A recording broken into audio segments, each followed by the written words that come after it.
Al Capone, Al Capizzi. Oh boy! In the words of the great Raider J, we are live. Yes, Al Capizzi, man. We are live once again. Today, it is going to be a really cool interview that I'm about to show. OG Jaquency, one of the first. Let me fix it. He's definitely one of the guys from the early days of gangster walking. He saw it from the beginning, you know what I'm saying, and he learned from the greats and some of the originators. I say it like that, and they gave him his stamp, and he could tell you better than I could tell you. So we just gonna jump on in, and as we do this interview, as I show this interview, once people start coming in the chats, I jump on the chats and we'll talk, and you know how we do it. But this is Memphis Rap History. Memphis Rap History with one of the original guys from the gangster walking, when gangster walking first started. He's one of those guys that was there to see from the dancing point of view. I always told y'all things from the rapper's point of view, and but let's get it from an actual person that actually dances and actually gangster walks and actually has seen the evolution, from, and he'll break down the evolution. It's like I learned a lot in this interview. It was a lot of things I did not know about, and this guy definitely broke down the interview, and at times he got a little controversial, but hey, man, but he was just speaking, from his truth and point of view, and from what he's seen and saw, and I feel like he genuinely wants to preserve the history of gangster walking, which evolved into what we call juking today. But it's definitely, elements that happen to lead up to juking. And again, he can break it down from the actual gangster walking point of view, a person that is from actually doing that. I used to gangster walk back in the day, still do today, Gangster walking is real easy, man, just walking with the rhythm, the Memphis way.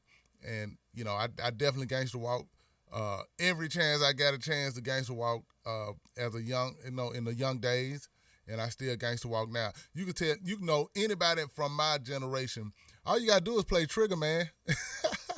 You play Trigger Man, and you'll instantly get a gangster walk line form from my generation of people. So, yeah, that's how we're gonna do it. We just gonna go ahead and get the ball rolling. Again, this episode is an interview with OG Jaquency, one of the original guys that was there when the gangster walking first, started to become what it became, and how it evolved, and everything that took place to make it what it was. And on that note, I'm gonna get to the interview. I see you, man. So you one of them juker gangster walkers, man. So yeah, man. You finna get a dose today. Slick enough. What's up, man? What's up? Oh boy, appreciate y'all chiming in, man, and logging in. But yeah, if you're a gangster walker or a juker, you're about to get a dose today, because Jaquency do not hold his. He don't hold back. But interviewing him, it feels like he's coming from a genuine point of view of preserving something that's authentically Memphis, and and I can understand when you really fighting for that. You're gonna step on some toes. You're gonna be a little controversial, because people like to try to change and switch things, and new generations come into it, so they like to forget where it came from, or don't care. One of the two. Either forget or don't care, you know what I'm saying? And he's just one of those guys like, nah, we're going to, we're going to not forget the roots. We're not going to forget where it really came from, and we're going to shine light on people that didn't get any, love or justice, or got their flowers on the part that they played on that. So on that note, let me just go and get to it. Let me set y'all up, and we gonna do this interview with my guy. It's Al Kapone, Al Capizzi. Oh boy! And check this out, man. I got one of the juking extraordinaires that was there from the early days to now. You know what I'm saying? And I always like to give the juking community all the props in the world, but it would not be juking without Gangsta Walking. You know what I'm saying? So my guy from the early Gangsta Walk days, man, then saw how it went from Gangsta Walking and evolved into juking. I normally tell y'all from my point of view or from what I've seen, but man, it's nothing like having somebody that's from that field that can really, you know what I'm saying, talk to us about Memphis Gangsta Walking and Memphis juking and Memphis hip hop in general. So y'all welcome my guy, OG Jaquency. Yeah, I'm in the building. Hello, you talking? Yeah, I'm in the building, big bro. All right, say less. How you been doing, man? Man, I'm blessed, brother. Hey. We're trying to stay alive out here Hey, and keep the ball in motion. Man, that's what we gotta do. That's all we could do, you know what I'm saying? And, so man, we just gonna jump all the way in, man. Tell them what made you start Gangsta Walk? What was it about that back then that made you say, man, I wanna do that? You know, give me a little history of yourself on how you got started. Well, this was this was the thing, Al, that I used to watch everybody, back then in the 80s, especially in the 80s. I used to watch them do it, and I didn't like the Gangsta Walk at first. For real? I didn't like it, man. I thought it was too corny to be dancing, cause you know how Memphis is dealing with pimps, Max, and So hold on. So what year can you go back to the year you kind of remember seeing it and saying to yourself, man, I don't really like that. It was back in the 80s. I say probably like when I first got a hold to like seeing it. It's around, I want to say the gangster Nike era. Okay. So when you saw it, you was like, I didn't dig it. Like the early version of Gangsta Walking to me versus like how the 90s version is, it was totally different. It was a little offbeat. Gotcha. And that's hold on, is that the one where it was like? They were quick. They were moving real fast. They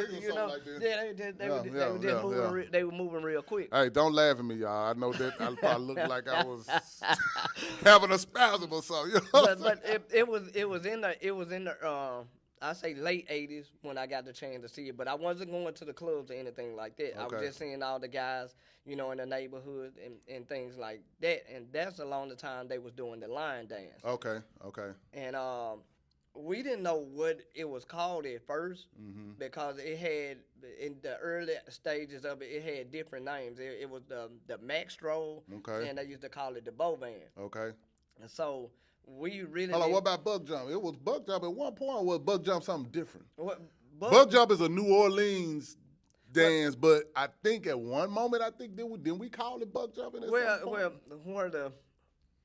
We gonna get to okay. We gonna get to where the Buck Jump where the Buck Jump come from. Okay, right now you at the Max Stroll and the Bovan. Right, we there now. Like I can't just too much speak about the 80s, but I done been around those OGs that was in the presence of the 80s. Gotcha. When all this was going on with what's the name that Spanish Fly and Rated J, Club and, No Name / Expo. Yeah, all of that. So X-Rated, hold on, man. You brought up a name that a lot of folks don't bring up. X-Rated. Listen, you right.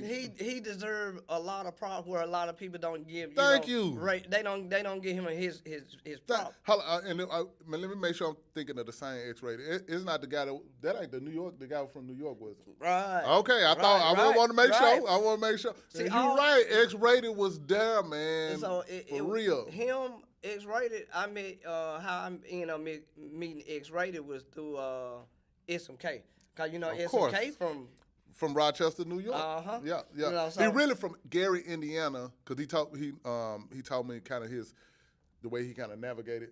They originally from Gary, Indiana. Then I think they moved to Rochester, New York, and then he just started migrating to Florida, then Memphis, and so yeah, he a real nomad. Yeah, so a lot of those guys, I was I was listening to their mixtapes back then, but Okay. I just wasn't dancing. Gotcha. So I seen how everything, went from the line dancing to the buck jump. Okay. Cause the buck jump really came.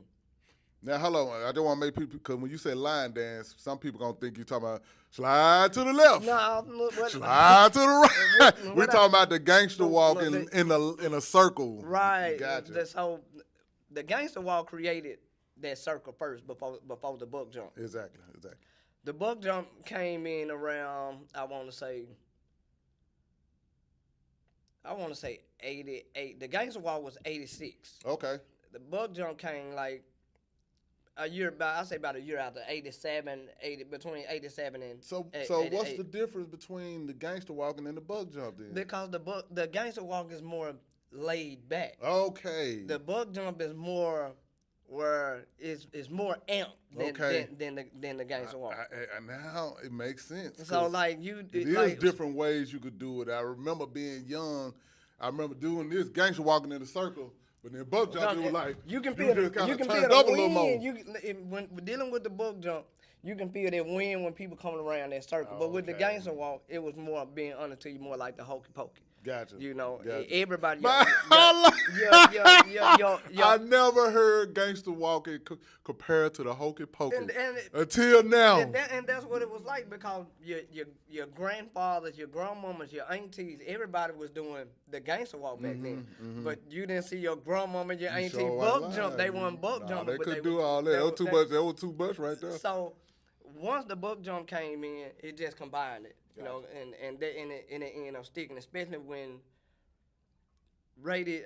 To me, the first person that I had heard give the Gangsta Walk the name was Rated J. Rated J has confirmed that. I did an interview with him. I'm gonna be honest to you. Yeah. He was the first, but before I started just getting off into the Spanish Fly mixtapes and stuff like that, and after that, we was hearing more about the Gangsta Walk through Spanish Fly. Then he ended up doing the song that the Gangsta Walk. Yeah. And so we took when he birthed the Gangsta Walk more with the music, we turned the Gangsta Walk into a whole different dance. Yeah. And that's how we got individual dance, and the individual person doing it, that came along in the 90s. That came like about 90-91. Okay. Now I love the way you kind of went through that flow of gangster walking, bug jumping, and then starting to branch off. So before we get into the branching off part of it, do you remember? Well, originally, and this one you reached out to me, and I felt like, he's a controversial. He got something controversial to say, because it was always told to me that the Gangsta Walk first started with the Bovans and the Real Mac E at No Name, but you reached out and said it's more to that story. It is because don't forget it is for the simple fact.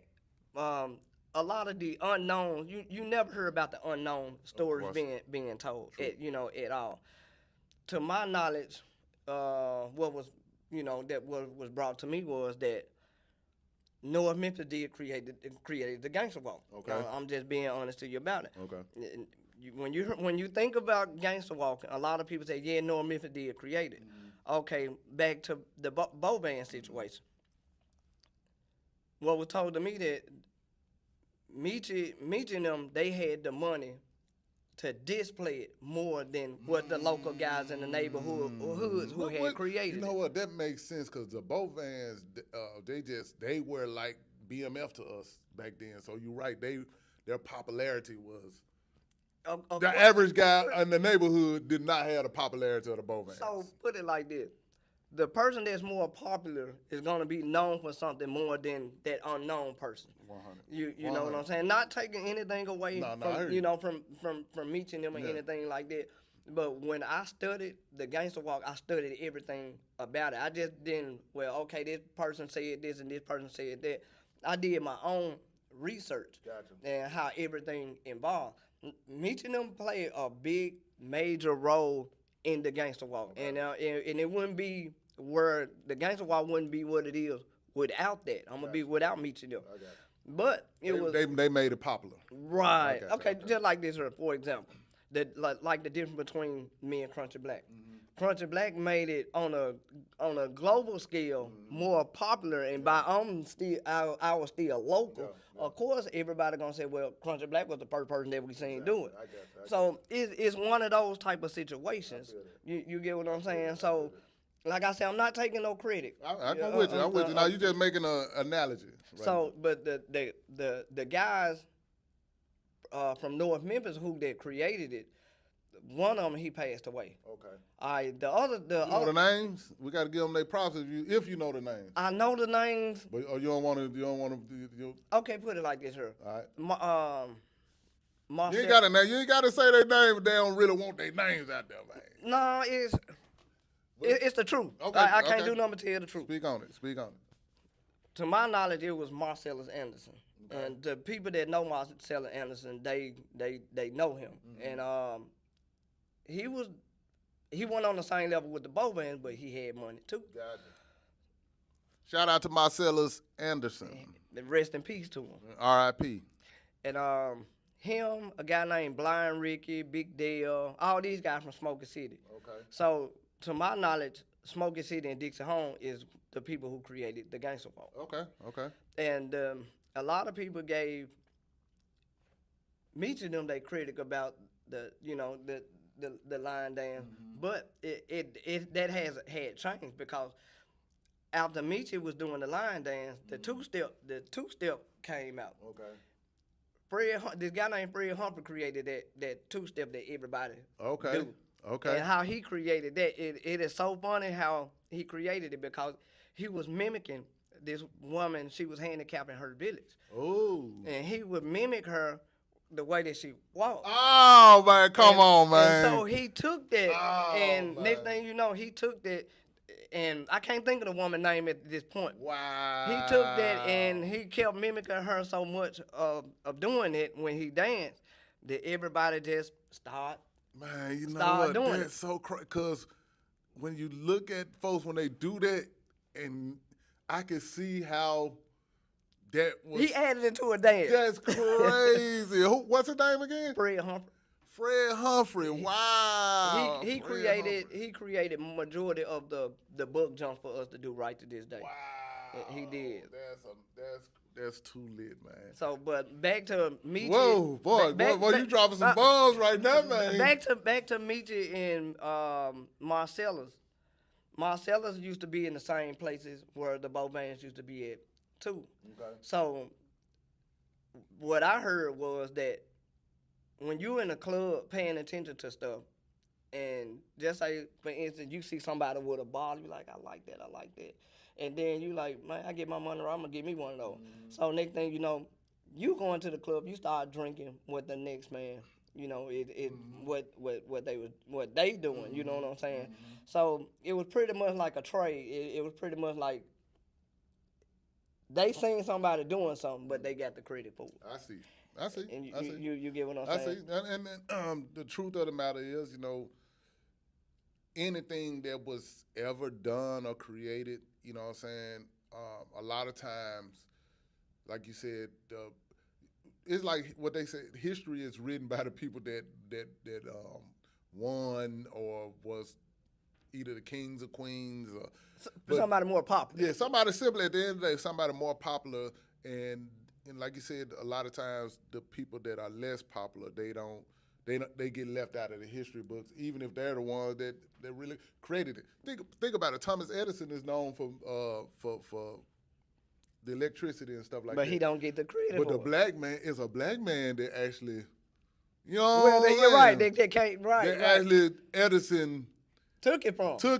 you know what I'm saying, or however way he acquired it. You know It's like. but we ain't don't say they took. You know, when it comes to the dance, Right. I'm just trying to say set that. an example. That's an example how somebody more popular can get the credit for something from somebody that's less popular. Put it like this: Have you ever created a song and you didn't get the chance to drop it in time, and somebody came up with a similar song just like you created, and you be like, I should have went on and did it, and it make you feel like somebody took your idea, but they really didn't. They may have, however way it came, But it's like, damn, how they, you know what I'm saying? Right. I got you. You know, I got you. and If I would have did it, I would have put my stamp on it. Right.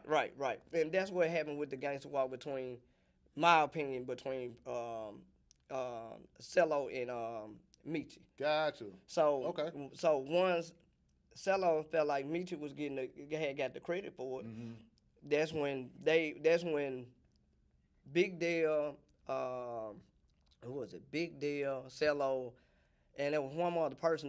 That's when they started doing more, coming up with the buck jumps. Okay, gotcha. So they were like, we gonna.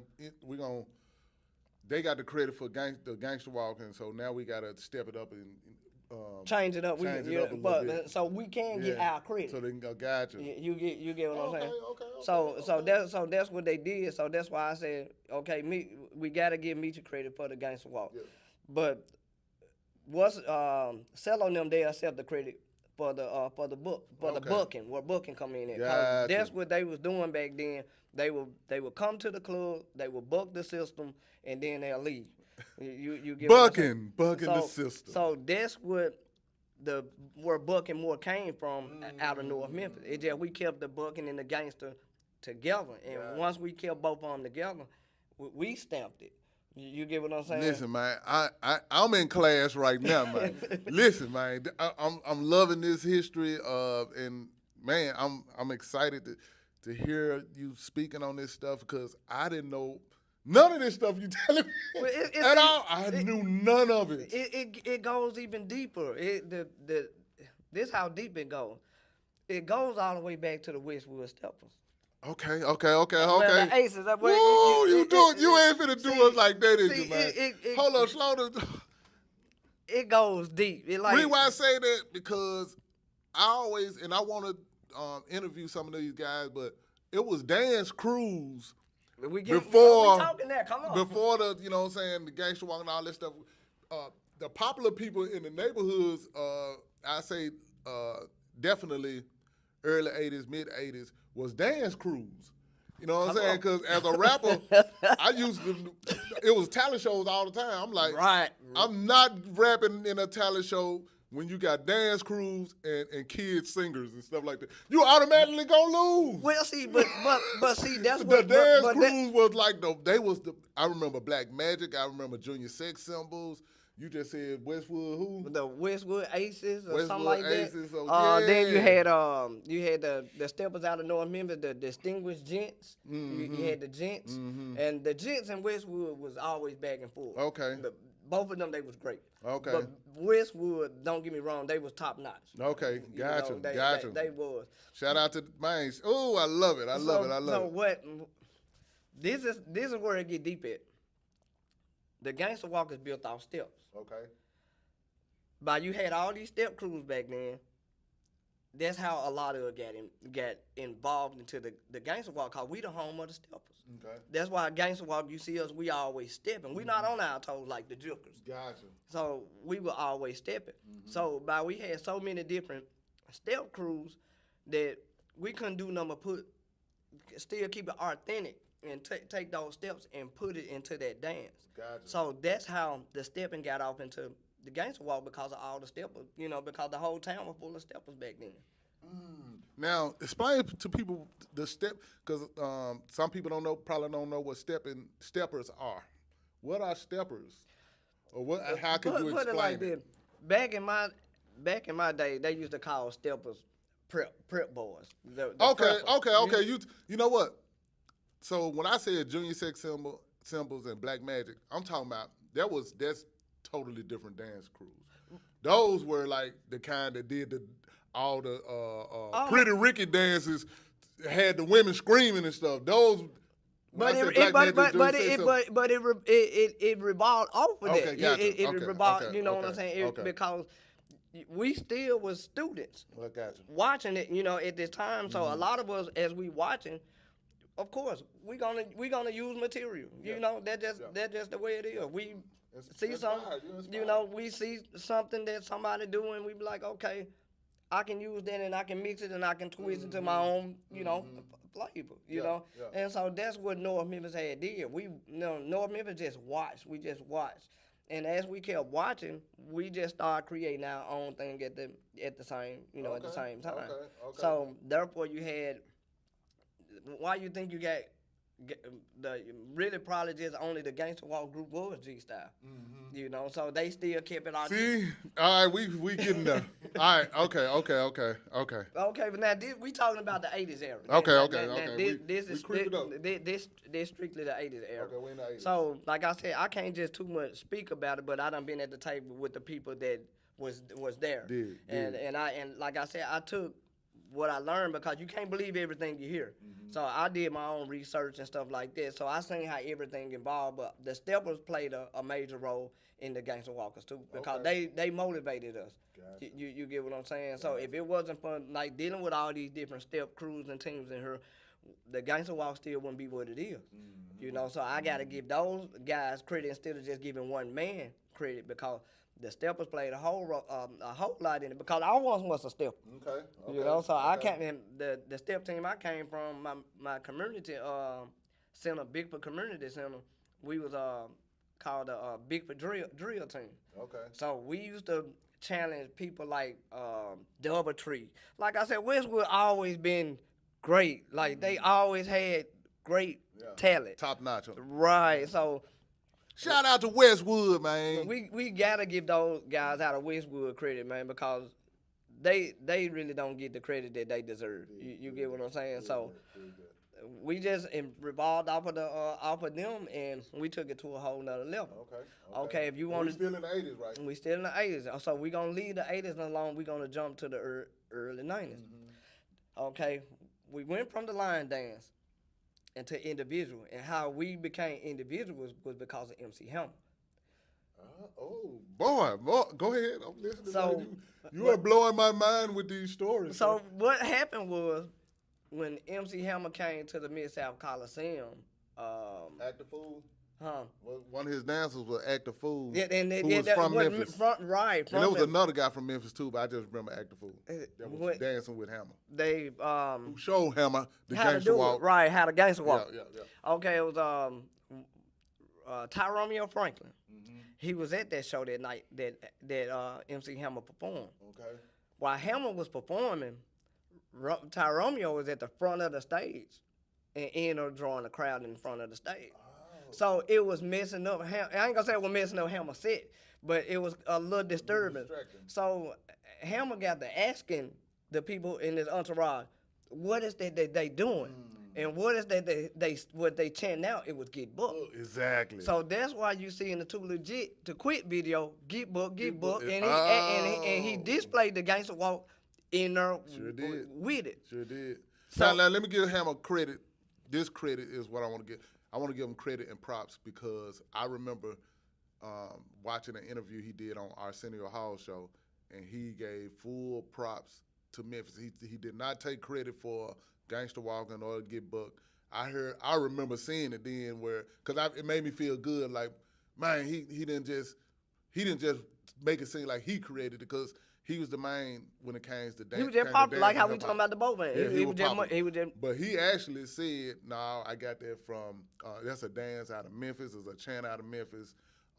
That's how I found out about the dancer Act the Fool show. He actually let it be known. Wow. And I remember seeing it with my own eyes and hearing it with my own ears. And I always had respect for Hammer just from that alone, because most people don't give no credit. They'll just he did, but see at this time, it wasn't no internet. You only had magazines. You had to read about people in magazines back then. Yeah. And we didn't have the internet and the social media that we have now.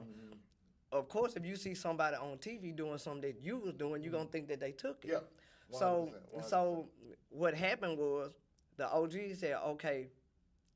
But we didn't take it lightly at the time. That of course. he was. Of course. He was just trying to help us out.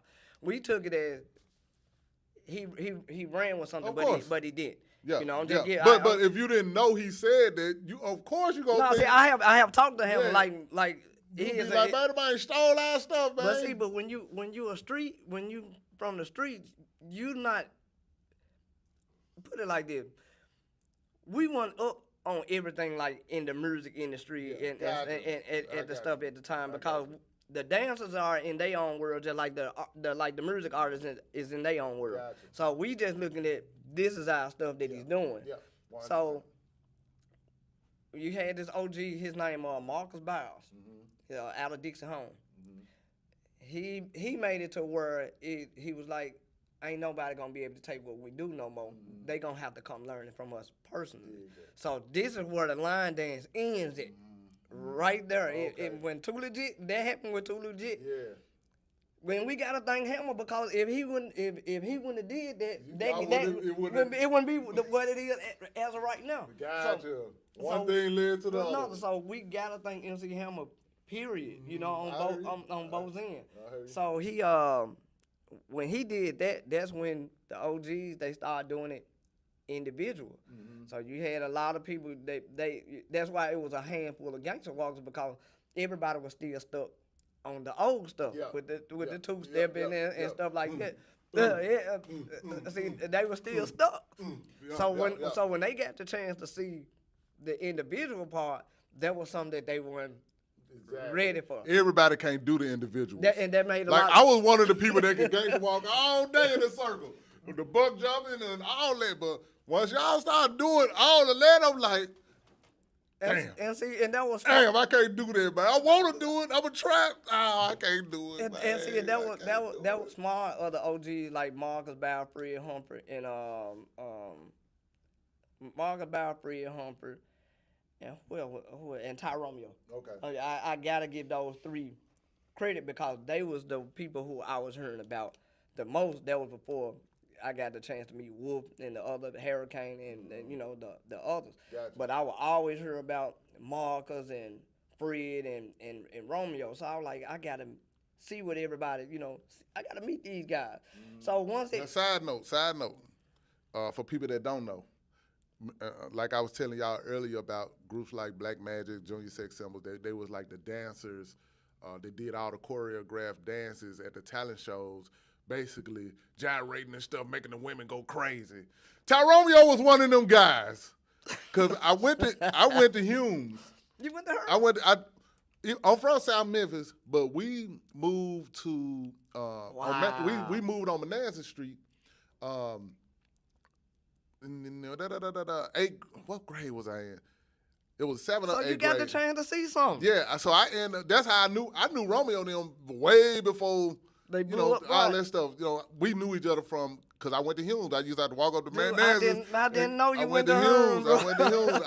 I met Romeo them then, you know, at Humes, and then eventually after that first year at Humes, we ended up moving to my terrace after that, and then I went to back to Bellevue, and then I ended up going to Central. But then I ended up going to Northside for a year, and then I reconnected with Romeo them. You know what I'm saying? So yeah, I always knew them, you know, just on a personal level, and they the ones, they was some of those dancers that used to do them dances at them talent shows and had the female going nuts. But You know what I'm saying? He was one of them. You know what I'm saying? you got to think about it. The entertainment part. He watched those groups that you named and added in. See, like, we still kept Memphis authentic. Yeah. And that's what the younger generation don't know. Like, everything that we do, like the Gangsta Walkers do, we have a meaning to what we do. The way we the way we move, the way we lean, all of that means something to the dance itself.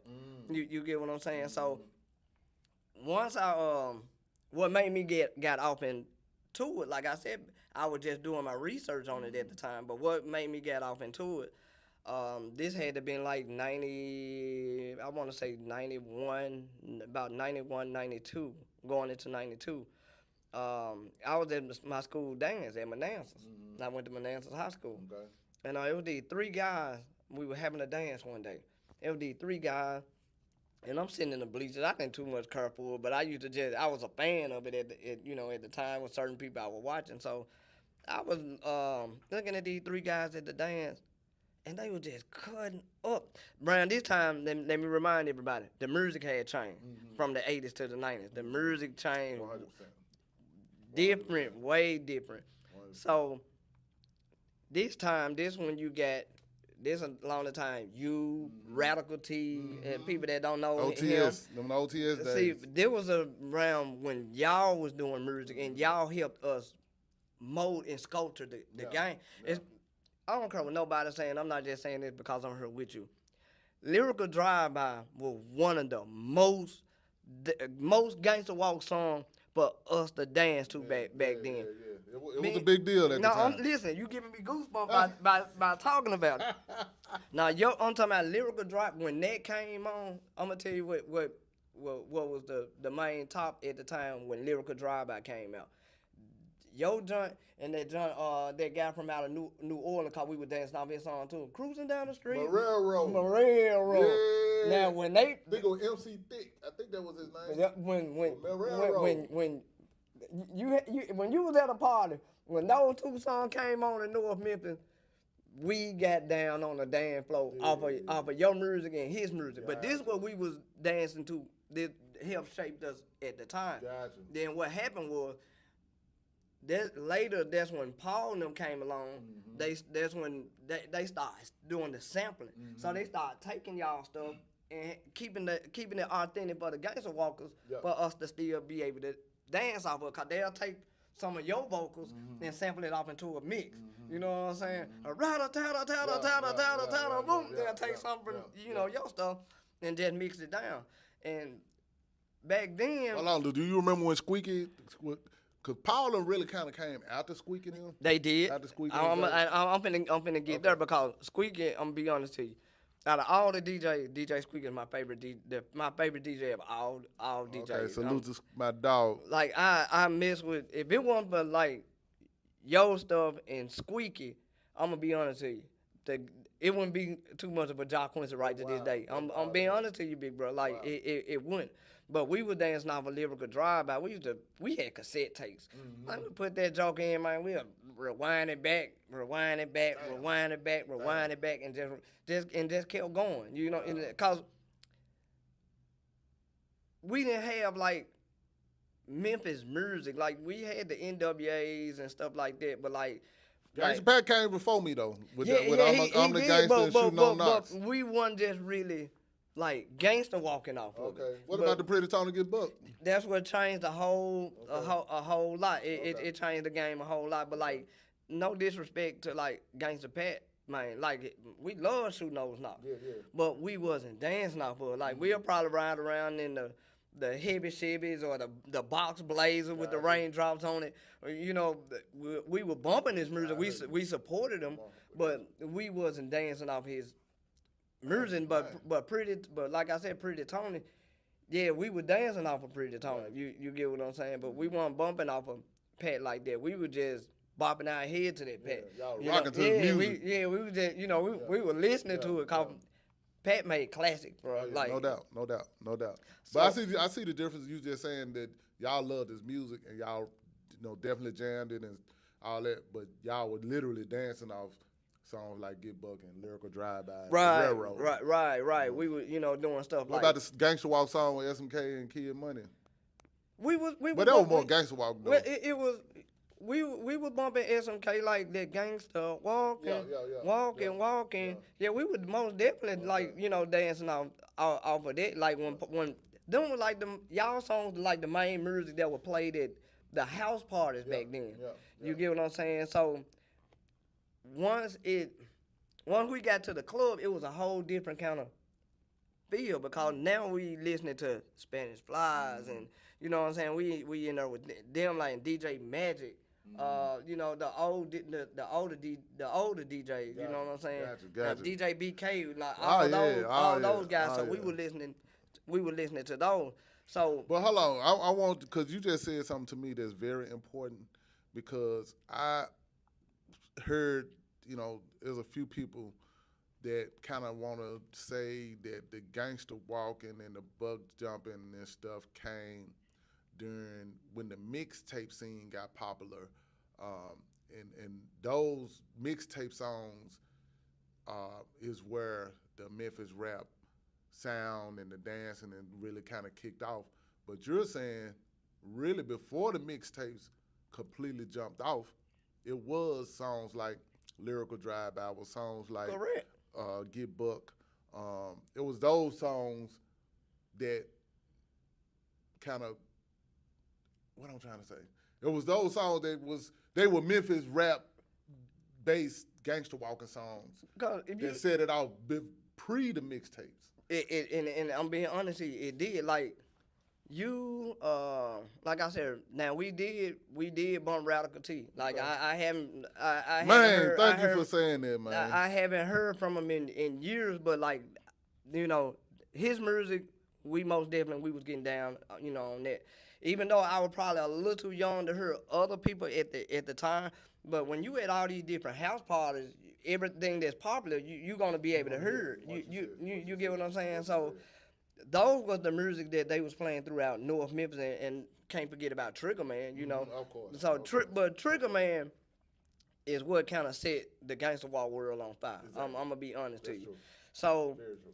So what happened off of Trigger Man was a lot of the rappers, well, a lot of the DJs started mixing. Mm-hmm. So the Gangsta Walk came up off of mixes. Like before, we were just like, we were dancing off songs, but we actually got to change the game up with mixes, because dealing with that mix, you may hear a Scarface sample, then it may break down to an NWA sample, then it may break down to I Like It Loud. So you got all these different samples. It causes us to change our style. I see. You know what I'm saying? Vibing to the vibe of the music at the moment. Right. So that's where the Gangsta Walk had started hitting hard, because we started dancing more off of the mixes than we were doing off of actually songs. Gotcha. And Makes sense. then there wasn't too many rappers that was out of Memphis that were actually doing songs, because the DJ was just mixing. You get what I'm saying? Man, you talking that talk right so now. when When we heard songs, like I said, the only thing that coming to mind was like I said, Lyrical Drive by My Railroad, or I Like It Loud, or Everlasting Bass. See, those were songs. Vortex. Yeah, see, those were songs. They weren't mixes. So you had to have people like Squeaky and Paul to hear this to say. Because they were DJs. Right. Okay. Okay. They were DJs. Okay. They playing it. Okay. So you just confirmed another thing that I try to tell people, and I done had some people online kind of try to say that I'm inaccurate by saying this, but y'all wasn't there. I'm clearly talking to people that was not there at the time. But my thing, I always tell people, like, before us rappers, Memphis rappers, before it was that sound that everybody loved that make you gangster walk, we was just rappers in the city. Right. You know what I'm saying? So meaning we would rap over any kind of beat. You know what I'm saying? We were rappers. We were just rappers in the city. Once we saw songs like when they played songs like Trigger Man and Gore-Tex, and these are songs that are not Memphis rappers. You know what I'm saying? So I'm like, a lot of those early gangster walking songs were not by actual Memphis rappers. But Memphis, exactly. So as rappers, we started saying, man, we need to make some songs that make people gangster walk. And that's what happened. That's what happened. Yeah, because I'm gonna tell you, as much as I the dance inspired gangster walking. It go hand in hand, but it inspired the whole Memphis sound. What we know as the Memphis rap sound, in my opinion, came from the dance. It did. Everybody that rapped and produced wanted to make songs to make people do the dance. If it weren't for the dance, we would have not made those. We wouldn't been locked into making them style of songs. Put it like this here, like back to what you were saying about Gangsta Pat. Gangsta Pat made great music. 100%. But it wasn't those songs for us to be able to want to dance, like actually want to dance to, because you had music like we wanted to hear stuff like Trigger Man. We wanted to hear stuff, more up tempo and things like that, and like Get Buck. That's why a lot of people, they mess with Pretty Tony for the simple fact, because that's what Memphis was all about. Yeah. If you think about it one while, we weren't listening. We weren't listening to no other rapper but no other- we weren't listening to no other rapper but Memphis music. Exactly. If you from Memphis, you weren't listening to no. You know, you want and now unless it was somebody like Too. Unless it was a Gangsta Walk. Somebody like Too Short. Yeah. You know, now we love Too Short. we I ain't tripping. Was a Gangsta Walker on? Doom. Don't. See, we like the Gangsta Walkers was dancing off of songs, but when Memphis wasn't producing like the music for us to dance off of, the DJ started producing it for us. Right. So once the DJ started producing it for us, the DJ started saying, "Well, okay, well, I'm gonna keep making this, and we gonna make the Memphis sound off of this because this what everybody wanted to hear." Like, don't get me wrong, I love Tupac to death, but we weren't gangsta walking off Tupac. You get what I'm saying? So I gotta thank the DJs for help create the Gangsta Walk, because if it wasn't for the mixes, it wouldn't. I'm gonna be honest with you, it wouldn't even be no Gangsta Walk. Cause if you look at the mixtape days, the mixtapes weren't nothing but samples. Yeah. If you bought an old mixtape, like a Juicy J mixtape or a old DJ Squeaky mixtape, they would have somebody like Tim Smooth. They'll have their song on their mixtape. They didn't have Memphis rappers on their mixtape. Yep. They did. Squeaky actually broke UGK Tell Me Something Good and Pocket Full of Stones through his mixtapes. So you get what I'm saying? Yeah. So we didn't have, I'm not saying we didn't have it, but a lot of Memphis artists wasn't producing it at the time. 100%. You know, so 100%. So when the DJs started producing it, they knew exactly how to do it. Cause for example, I remember back in my younger days, back when DJ Paul was DJing, and like I tell you, like the youth, we actually got the chance to have them folks as our DJ at our school. Yeah, See, DJ, we actually got the chance where they would play some of their new stuff, you know, for us, and we were like, man, we can't wait to get there. Couldn't wait to run the Mr. Z's or Boss Ugly Bobs and you know and stuff like that just to get those mixtapes. But to me, so they were breaking their music at the parties. Right. And they was like, oh man, especially Squeaky, man. Yeah. Squeaky was, like I said, he's gonna always be my favorite DJs of all time. Like, even though I know he learned from Spanish Fly, but when Squeaky music came out, I'm gonna be honest with you, Squeaky music what molded me. Like, Squeaky was I wasn't dancing off of DJ Paul and them and stuff like back then. I'm gonna be honest, cause for one, I never heard of DJ Paul Volume 1, no disrespect. You get what I'm saying? So I was just mostly on Squeaky. I'm mostly just Squeaky broke Lyrical Drive-By for everybody. You gotta be kidding. Yeah, it was on his second mixtape. The first mixtape was, like you said, it was mostly just songs. Squeaky's second mixtape, first he broke it in the club. Cause he called me one day and was like, man, you gotta come down here, man. Every time I play Lyrical Drive-By, they go crazy. So I went down and I was like, damn, they really rocking with it. And then Squeaky he actually asked me, like, man, you cool with me putting on my next mixtape? It was his second, volume 2. And it was the first song on the mixtape. And once it got on that mixtape, you know, that's when I started, I'd probably be, you know, at a mall or something, and I just started noticing cars riding past, playing Lyrical Drive-By, but it was because it was on his mixtape. It just a You know what steal, I'm saying? It was on his mixtape though. So Squeaky broke Lyrical Drive-By. SMK produced it. Squeaky broke it. Wow. And they both the DJs too. I didn't even know the SMK produced it. As much as I've been around Big Bro, like he done told me so many, you know, different stories and, you know, and things of what he done accomplished and, you know, and things like that. He never did bring that to the table. Like, I gotta mess with him on that the next time I see him. And we originally, only thing I told him, I said, man, I love that Funky Enough sample. But can you flip that, you know what I'm saying, you know, really, you know what I'm saying, lock into our Memphis Gangsta Walking vibe. So he took that, flipped it, and we recorded it in the back of Ike's record shop in North Memphis. Off of Chelsea? Off of Chelsea. We recorded that song originally in the back warehouse at the pod. And when he did it, I was like, but it's missing one thing. What was it's that? missing one thing. So he had the keyboard, and I learned some keyboard skills from Psycho. I remember Tyrone Psycho. Bell. I remember Psycho. He the keyboard playing, man, he's a monster. So I learned some skills from him, but it was something real simple. I like, man, I'm missing that eerie sound, so I just hit the keyboard, and there was a little bend on the keyboard. I just bend, start over. Literally, it was like you sampled it and just placed it. Through the whole song, this me going. So to you- add the extra eeriness to So the you, lyrical drive. you helped direct the beat at the same time. Most definitely. But shout out to my guy. SMK had those. His drums just was so. It had so much weight to him.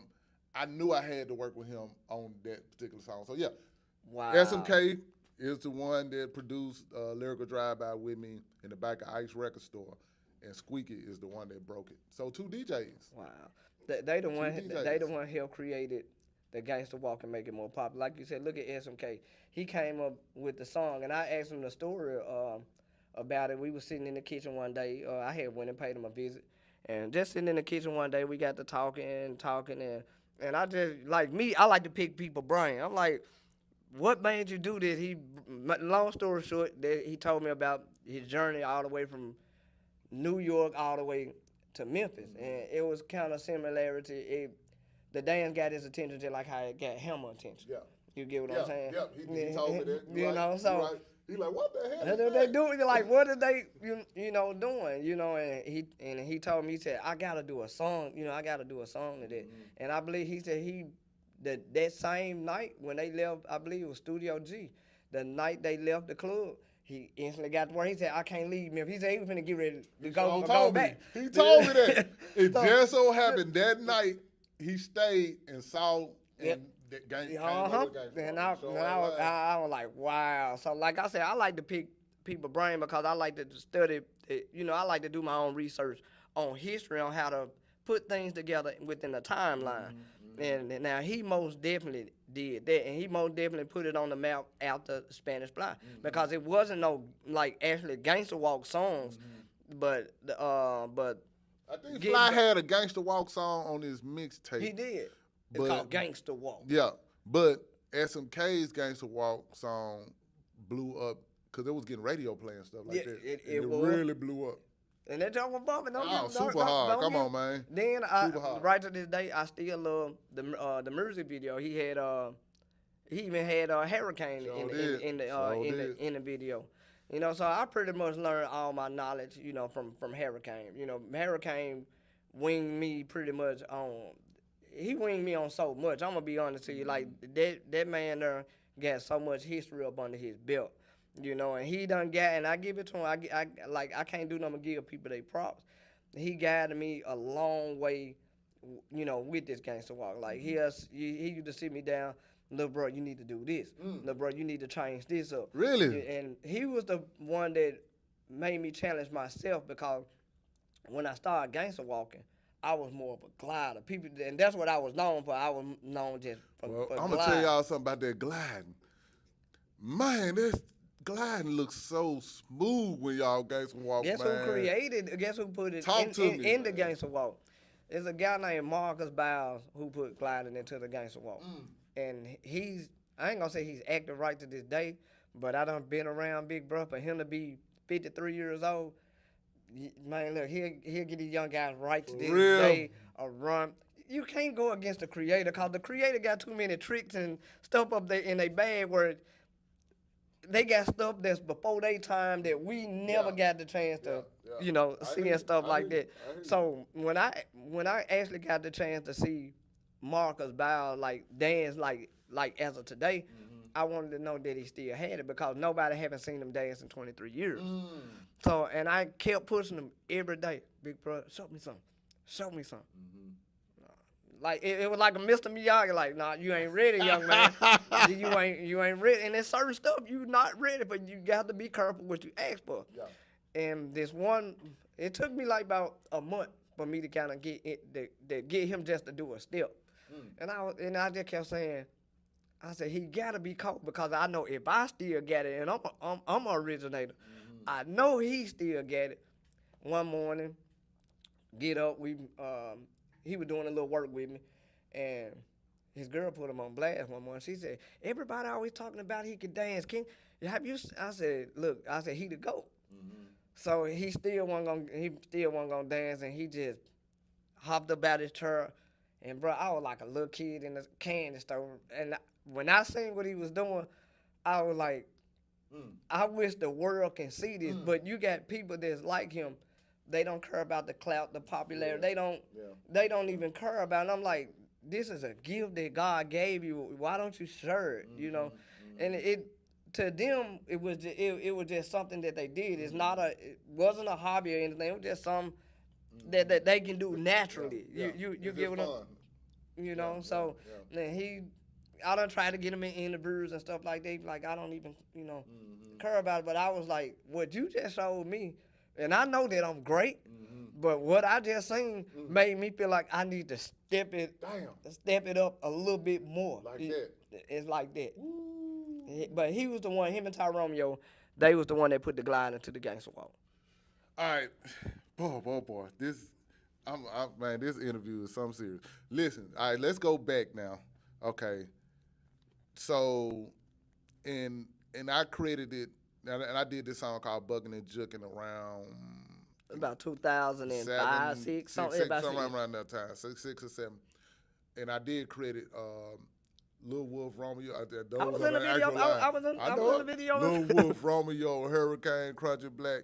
I always felt like they were some of the early people that, like you said, broke off from Gangsta Walk and started doing those extra moves. They were. But you're saying that it was not just them. No. So So around that time when they start, give me the people that you said kind of start, and what made them do that again? What made them start breaking it down? We got to thank Hammer for that, because we took the blessing that Hammer was trying to show us. We took it the wrong way. Gotcha. You get what I'm saying? Mm-hmm. So we were just trying to get it to where if anybody gonna take something, it need to be somebody from Memphis getting the credit for it. 100%. You get what I'm saying? So I sat down with these guys, and I was young at the time, like 12 and 13 years old. Gotcha. And I'm hearing the conversation and stuff like that on how they how they wanted to go, and that's why I last so long, because no matter what, I still listen to my OG. Yeah. Like, even though I may have disagreed with them on certain stuff, but I still always. I always still took heed to what they were telling me. Even though we have a mind of our own, we want to take our own route. But the hearing what the plan was, it wasn't the goal. The plan was to keep what we doing authentic as much as we can. Gotcha. Because one thing about authenticness, it'll fade, because trends make authenticness fade. Okay. I'm gonna be honest to you. You got a point there. Trends will make authentic fade into the point where you will think the trend is the truth and the authenticness is the fake. Yeah, you get what I'm saying? Damn. So I just took heed to all them guys, but Marcus and Fred most definitely are two of the North Memphis biggest legends that it is. And then I would say Romeo is on that Mount Rushmore. Mm-hmm. I say Fred, Marcus, Romeo, and I'm gonna have to go with this guy named Leonard, because he was the one that put the Elvis Presley into the Gangsta Walk. Oh man, come on, man. So is everybody? See, what I liked about the Gangsta Walker versus the Jukers is that all the Gangsta Walker had something to bring to the table. Mm-hmm. And then it wasn't no problem with the Gangsta Walkers, because we came up in the era where it was each one teach one. Gotcha. So we wanted anybody from North Memphis that was going to represent North Memphis. Mm-hmm. We wanted all our North Memphis guys to be great, just like the head honchos. Gotcha. Cause we stay healthy. Y'all, I'm gonna be honest to you. Some of they toughest, Fred and the toughest competition back then was them guys from the Martyr. The Martyr knew how to do that stuff like that. Like, I'm being honest to you. Real talk. And one of the little guys one of the little guys I used to hang out with, they used to call him Hardaway over there in the Martyr. Mm-hmm. He used to play ball in favor of Anthony Hardaway. Mm-hmm. And he would introduce me to a lot of the OGs that was, you know, over there at the time, because Marcus and Fred, the reason why they don't have that, I ain't gonna say that credibility, but that stamp that a lot of people don't know about, because those OGs back from North Memphis, they couldn't go to the club, because when they went to the club, they may end up robbing somebody or fighting, so they couldn't come back. Gotcha. So where I came in at, I was able to bridge that gap, that gap, like from North Memphis to South Memphis to Riverside to Westwood. So I was the one that ended up bridging that gap, because a lot of my guys, they couldn't go out. So just say for instance, if I would hang with them that night that happened, and they did something like that, of course, you know, everybody there keep an eye on me if they see me, you know, again. But when I had to still go across that bridge to them house parties. Yeah. So if I didn't go across that bridge to them house parties, my style of the gangster walk would never be known. So that's what made me more popular than the other gangster walkers that was ahead of my time. Oh. Cause they didn't get. Not saying that I'm better than them. I'm not saying that. But it just, some of the things that they was doing, they couldn't display like the way that I was able to. And you was outside.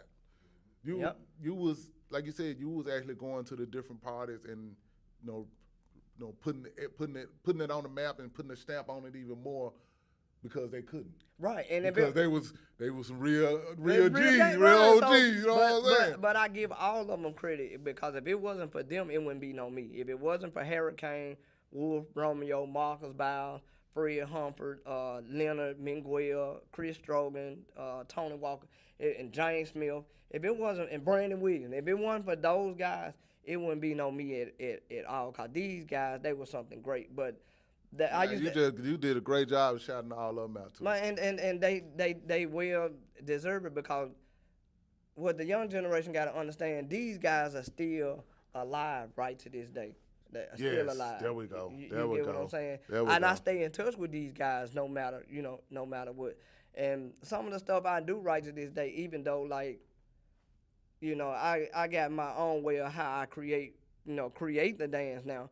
But I still ask for advice, you know, from time to time. Like, you know, what do you think I need to work on, big homie? Iron sharpens iron, man. You know, so, but you got a lot of guys in this day and time, they don't want people to see how they create and who molded them. Yes. You get what I'm saying? Because they want to be known. They want people to think it's all about them. Look, I'm gonna tell you something. I still learn from my guys right to this day. I still learn stuff from Wolf right to this day. Like, I can never get enough learning, you know, from the older dancers, and I gotta get those guys they proper.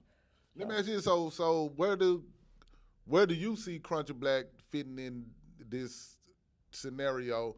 Because technically, at the time, he was living in, I think, New Chicago. Scutterfield. We went to school. Exactly. Went to Manassas together. That's how I met, cause when he started dancing for me, I met him in Scutterfield because my cousin Taylor boys, they mama had moved to the Scutterfield. That's how I ended up knowing Crunchy Black, through them. You know what I'm saying? But I'm just saying that he was technically North Memphis at the time. So where does he fit in at I wouldn't put him in with the category with Fred, and because they was on a whole nother level as far as like gangster.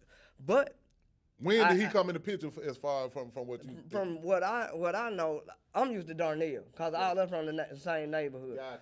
When about time I got the chance to know that Cruncher was doing it, that's when he was almost trying to, I hate to say it, kind of look like you. He was trying to wear the old dog brand. He showed, like I said, he was one of my dancers, man. Look, like him and a guy named Marcus out of Whitehaven, and so, he did have. I'm telling you, so like he had him. So when I got the chance to see Crunchy doing it, Crunchy was doing the early stage of the Gangsta Walk. Remember I said the Gangsta Walk, when it first kind of got created individually, it was kind of a little off. It was a little, it was just a little bit off. It wasn't like catching a beat or nothing like that. It was just more like, I can dance. Gotcha. G-Style, Marcus Bowles and Fred, all those guys taught us how to catch the beat. Gotcha. Start listening to the beat. See, this the difference between Gangsta Walking and Juke. Gangsta Walkers, we beat riders because we grew up off mixtapes.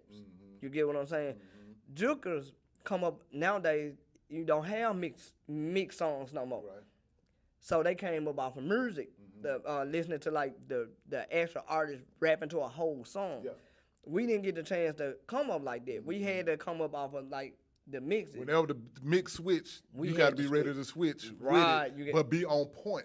Right, so we listen. So Gangsta Walker, we beat rider. We listen to everything about the beat because when you said about lyrical drive-by, I was trying to beat you to the point that Yeah. I had already knew because I listened to I listened to Yeah. music and beats so much. You gotta have perfect timing to catch stuff For real. to like that. So, but they the one that taught us that how to catch the beat. Gotcha. But I say when I came along, I learned fast. I'm gonna be honest to you. When I did learn it, my name was out there so quick where I was like, Jaquency and all that? No, like no, and who I looked up to the most back in the days, I'm gonna be honest to you, and they gonna always be my GOAT. Gotcha. Is Wolf. Lil Wolf gonna always be my GOAT. No matter what. Like Give me some. he was the one where when I asked my OGs who I was learning from, like, who is Wolf? And when they started telling me, the stories about Wolf, they were like, oh, he it was like they didn't want to give him his credit. So I had to find out and see for myself, cause they were like, yeah, he alright, did and I'm like, he got to be more than that because everybody is talking about this guy, His name Wolf. ring. And like I said, once I did finally get the chance to see like Wolf really in action, and I got the chance to see Wolf in his prime. No, I didn't think Michael Jackson could even beat Wolf. Man. That's how great Wolf is to me because put it like this here, my blueprint, it came from him. I'm being honest with you. What I seen Wolf do, I tried to mimic my blueprint off of Wolf. Okay. Because to me, Wolf was the total package. He had it's like he just had everything about like dealing with the Gangsta Walk in the bar. Yeah. Not knocking those OGs, but before him because he learned. Matter of fact, Wolf learned from Marcus Bow. Okay. So Marcus Bow was the one that taught Wolf. So if Wolf is great, imagine what his teacher is. I got you. You get what I'm saying? got And if you ever interview him, the first thing gonna come out of his mouth is Marcus Bow, and nobody don't ever give Marcus Bow his credit. Right, let's do that now, man. Marcus was the most smoothest gangster walk I ever seen in my life. Him and Ty Romeo, they was the most smoothest gangster walkers that we ever got the chance to see back then. But Wolf was the one that inspired me to become great because I used to watch how when he come in the club, how everybody just opened up the dance floor for him. And I was like, damn, they treating this guy like a god. Like you couldn't even get close to Wolf to try to shake his hand without the guys in the neighborhood walking, stepping up in front of him. Making sure you ain't on something else. But Wolf was the coldest gangster walk I ever seen in my life. I'm gonna be honest with you. Like I like all those other guys, but Wolf was he was built different. I remember Wolf before the group G Style even became G Style. So that's how long I've been knowing those guys. And I knew them before they became a group too, individually. Right. I did too. Well, I don't know if I knew Wolf as much, but I definitely knew Romeo and Hurricane. because we was in the same grade. Because like I said, I went to Hume for a year, and then I ended up going to Northside for a year. Okay. So yeah, I knew them before they was a group. Yeah, Hurricane was like I gotta give Big Brother his props. Like I said, he was the one that actually set me down and had me to figure it out how I wanted, what level I wanted to take, the Gangsta Walk to. Gotcha. And once he seen I took it to another level, that's when he set me down. He was like, "You need to be doing music." He said, the way you got your style set up, he said, you don't need to be dancing out other people music and you helping these DJs and these artists. By the reason why a lot of them was buying, no disrespect, the reason why a lot of Memphis people was buying a lot of Memphis music was because they seen me dance off of it. I'm gonna Listen, if you see, if you hear a song for the first time and you see somebody like yourself, man, cutting up off of it, They gonna want to go. They gonna it's want to like, go. man, you can't not remember that feeling you got when you heard that song. Now you want the song, Right. Because whether you could do it or not, in your mind, you saw somebody. You know what I'm saying? Right. I'm Like with you, I'm with you. I had people to come up to me was like, man, I hated that song until I seen you dance off of it. You got me liking that song just because you danced off of it. See, An influencer way before it was called influencers on social media. So I got you. So I just looked at it. The DJs would help molded me. Like Squeaky is the main DJ that helped molded me to where I am today. Gotcha. It just when Paul and them came, and it was I switched the game up a whole lot. Like one of my friend, like one of my partners said, like dealing with my first 3 years with Squeaky, it was like Jordan winning his first 3 championships. Okay. Okay, after that, my next 3 was with Paul and Juicy J. Okay, gotcha. You get what I'm saying? Okay, So okay. when the music changed, I had to change. So once I seen it was a new sheriff in town and that was Paul and Juicy, I had to change up with their music because their music was similarity to Squeaky because they were doing a lot of Squeaky sample. They were sampling a lot of Zerk and Lock 'em in the Trunk. They were doing a lot of that. So But they did evolve into their own little. Even though that's where they started, they evolved into their own. Right. Okay. Not, but like the early days, they was using a lot. I'm just being honest to you, yeah, cause I'm a that's dancer. the Like truth. That's the truth. see, they never ask, like a lot of the artists never ask the dancer from their standpoint, what do you like about this song? See back then they didn't have to ask. They got the chance to watch by playing stuff. Yeah. So when they played it right in front of us and they DJ and they did parties, they knew exactly what they wanted to go back and do. And then I'm quite sure that certain dance moves that they sing, they was like, I'm gonna take that Scarface and put that Scarface right there. So when he heard the next time, it gonna break it down. I done had DJ Paul come to me in Studio G one night. They were back in 1994. He came to me one night, and he this was before he played the song, cause I remember he tapped me on the shoulder. He said, cause I used to always ask him, back then how the DJs used to put the neighborhoods into the song. Yeah. So I asked him, I said, man, put 7th Street. Every time I seen him in the club, Yeah. I like, man, you always leaving 7th Street and Lauderdale Court out. I was like, man, put us in the music. Gotcha. So he seen me in the club one night. And he said, I got you. He said, I got you. He said, I put you in the song. I put you in the song. So he said, I'm going to play it tonight. And the song that he put us in, and because he never put us in it, the song he put us in was Break the Law. That was the first Break the Law. Wow. So, and after that, like, Paul, I know for sure, like, Paul, you can ask, some stuff about me to Paul. Paul done told everybody that I was his favorite Gangsta Walker. Wow. Okay. So dope. that means a That's dope. whole lot, that do. Then when they had got signed, I believe they was with Rebel Tilly at the time. A lot of people don't know this.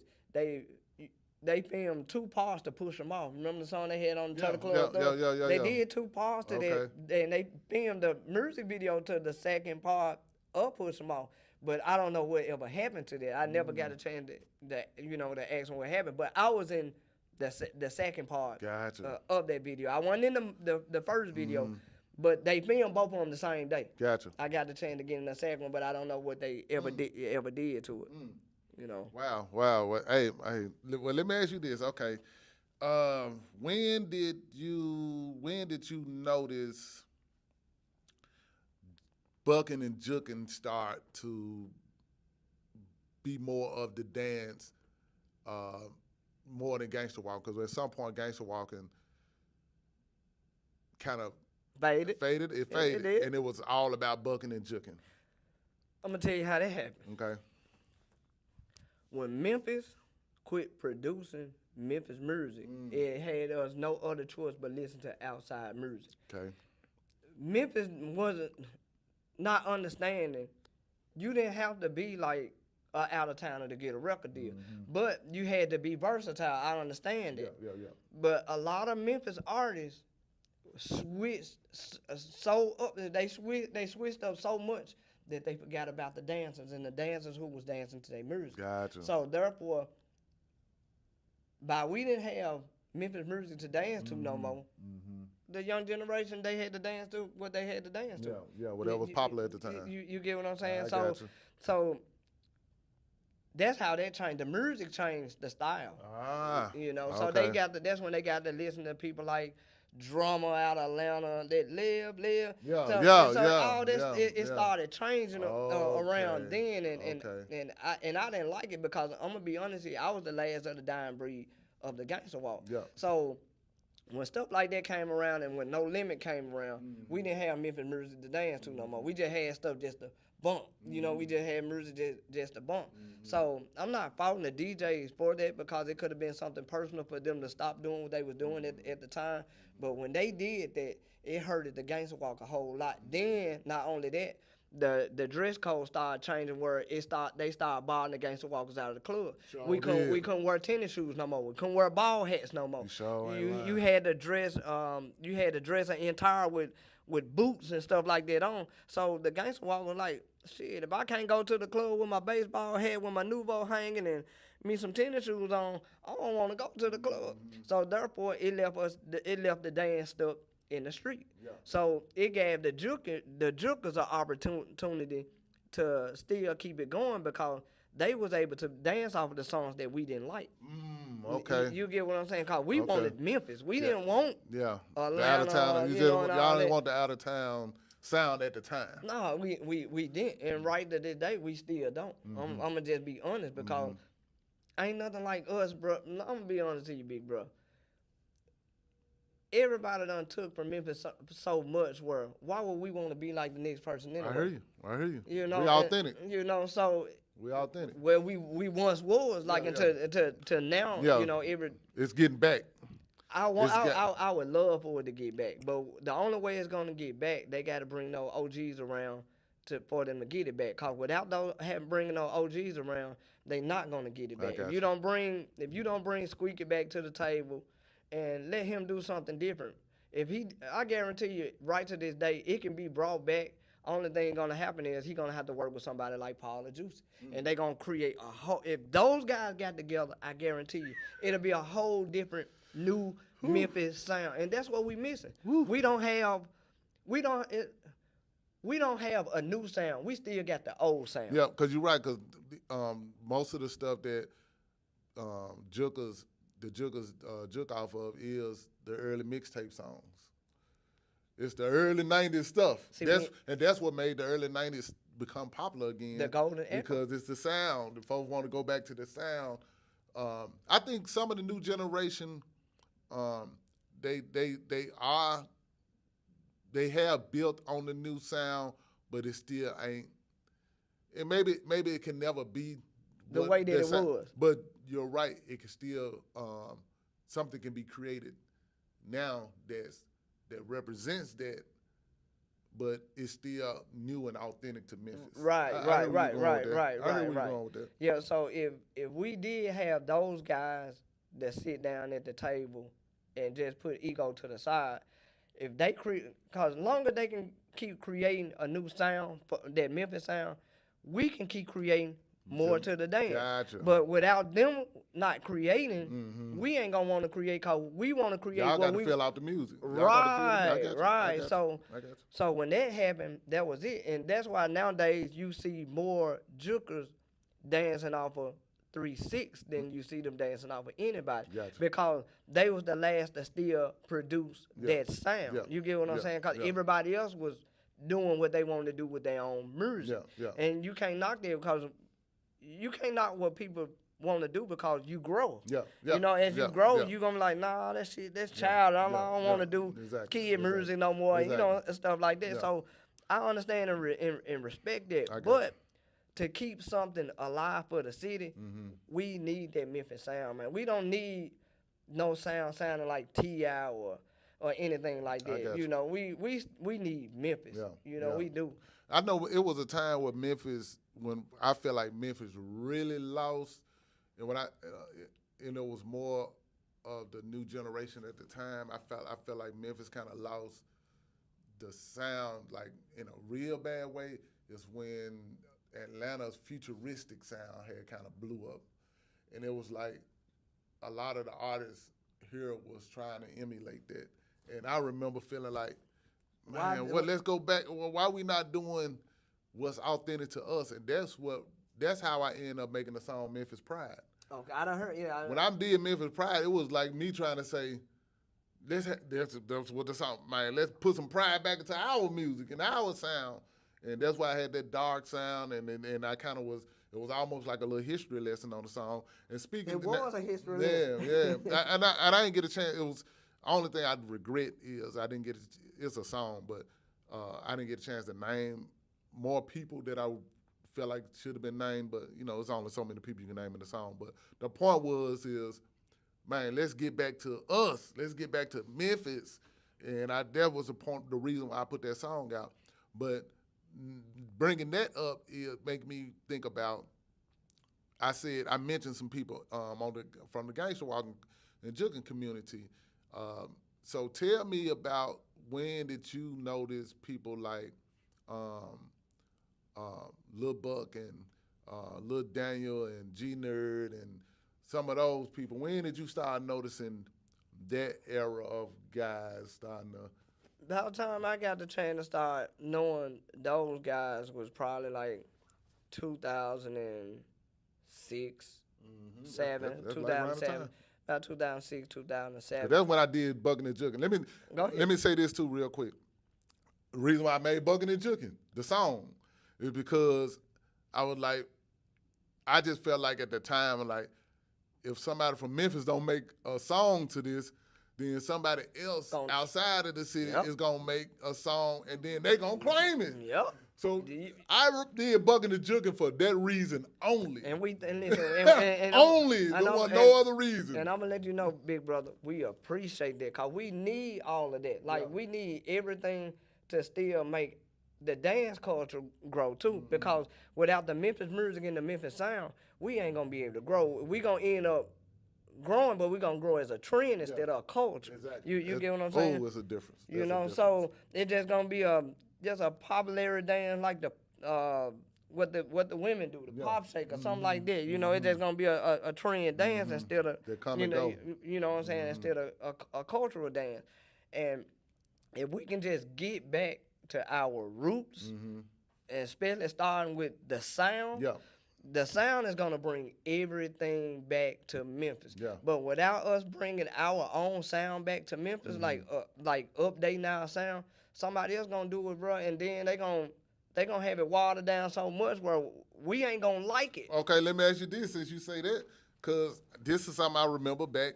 Like I said, when I first made Bucking and Jugging, the whole point of it was, I see this, and I couldn't. I always hear people say they bucking or they'll say they jugging.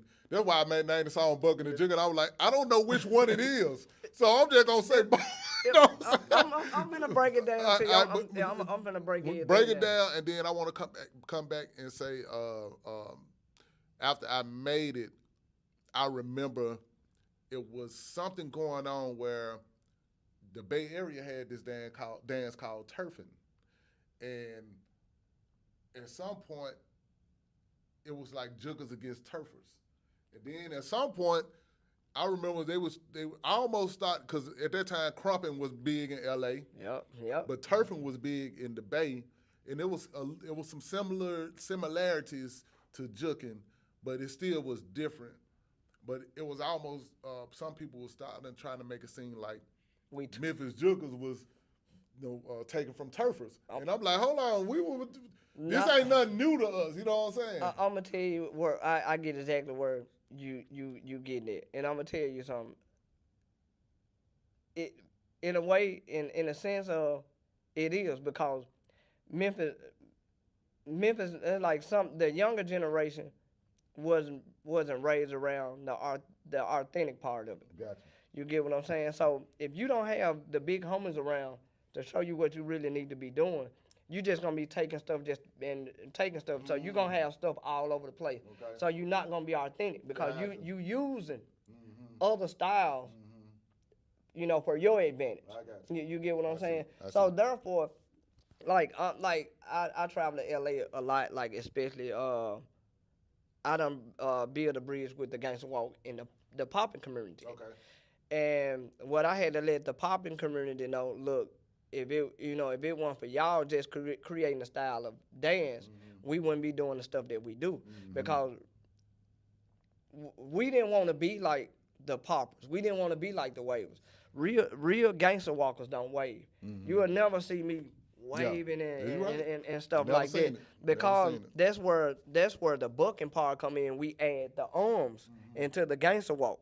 And that we put the gangster walking and booking together. So you got the gangster walk footwork, but you got the booking upper part, the upper body. So therefore, if we do have a problem, no other dance coach can say, "Hey, that's our stuff." Like what you saying. And see, that was the main reason why I had came back to the game, because I started seeing the younger generation water something down a foundation that we built for them to be able to do. Gotcha. So I'm like, no, y'all doing it wrong. So they took it as it is by it's the social media area, and I didn't come up off of the social media area. They took it as, oh, we done got this stuff popping hot. Now you old cats want to come and try to take. Well, no, it wasn't like that. It just we just trying to give y'all some advice to keep it authentic. You get what I'm saying? Not telling you what you can't add into your style. I'm not saying that. If that's what you want to add, that's not gonna go into my book, into the cultural book. Is you doing what we doing? Because you not doing what we doing because you doing You adding somebody else's thing to. right, and we don't need anything add to Memphis because we Memphis.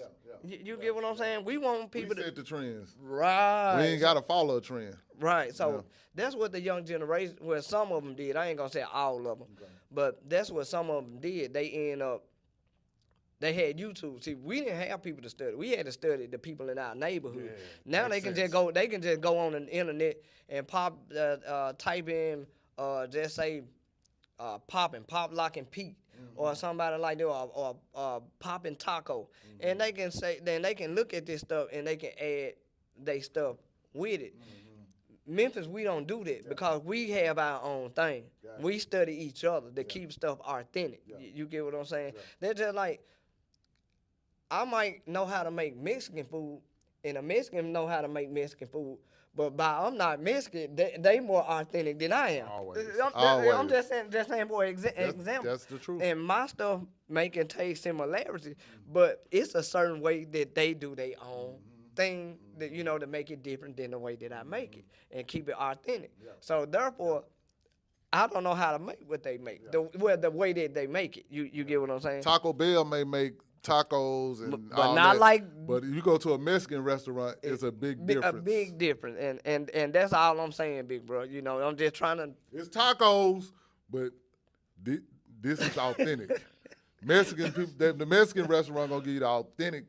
You know what I'm saying? Whereas Taco Bell, Go give you something to eat. They gonna give you something to eat, and they naming it what came from the authentic, but it's.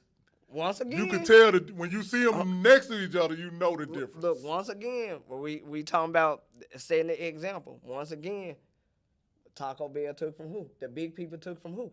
I got you. You get what I'm saying? From the authentic, from the originators. So that's why I'm saying I'm not stepping on no toes dealing with Mac E and them, dealing with Meech and them.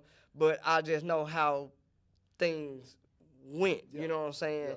And sometimes the little fish don't get props like the big fish because the big fish is the one that was already sitting off into that lake like that for everybody to spot. They didn't see that little fish. They see the biggest thing that they can see, and that's that big fish. You get what I'm saying? That's who's gonna get all the credit. Yeah. I got you. So let's go back to I was talking about bucking and jucking, and when I the difference. You were telling me what's the difference between those? Check. 1 2 1 2 1 2. All right. I don't know what happened. I have no idea. It just lost. It just lost connection, and would never come back. So hopefully this will at least post what was shown already. If not, I'm just gonna just post it. You know what I'm saying? At least this first half, because we got a whole nother half of the interview, like another hour. You know what I'm saying? And I guess I'd show that next hour next week, or I might post that too. Who knows? Let's see. We'll see. Everybody, I'm sure y'all gone now because I've been gone so long from doing this, and so my apologies for whatever happened. I don't know what happened, but something with the internet just flipped out and knocked me off, and you know what I'm saying, it froze up the interview. So if it does not post, I'm gonna post it. I'm gonna repost it. It just won't be from the live, but I will post the interview from the beginning on up until where it froze up at. And then we'll do the next hour because we got another hour of him breaking down and giving so much good game. So shout out my guy OG Jaquency for, you know, blessing me with all this good knowledge, blessing us with all this good knowledge about gangster walking and juking and bucking and chopping and all that good stuff. And yeah, my apologies. I finally got it up where I can at least say something that officially end the show. So I'm officially ending it now. And then I'll try to come back and edit it down to get past the part where it froze up. So holla at you guy, man. Thank you to everybody that was in the chat and that rocked with me. And we'll be back with OG Jaquency giving good Memphis rap history when it comes to the dance culture. Is that Kapone, Peasy? Oh, boy.